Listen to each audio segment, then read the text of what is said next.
Sa gitna ng election gun ban, nahulihan ng mga armas ang isang lalaki na bagong laya lang sa ibang asunto. Nakatutok si Bea Pinlac.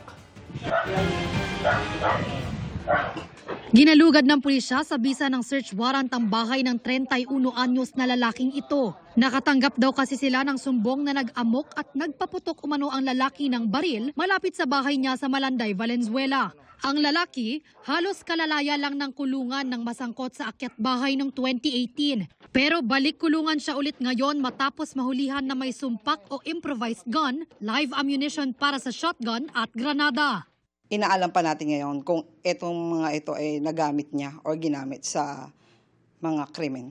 Paliwanag ng suspect, kabebenta lang din sa kanya ng kaibigan niya ng sumpak sa halagang 900 pesos. Hindi po talaga sa akin yun.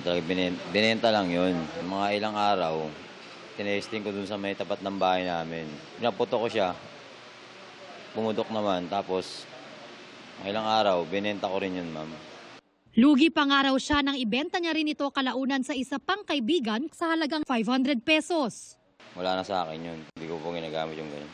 Bago na po, ma'am. Simula na makalaya po ako sa Muntinlupa.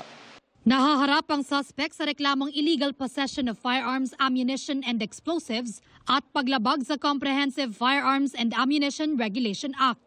Para sa GMA Integrated News, Bea Pinlac, nakatutok 24 oras.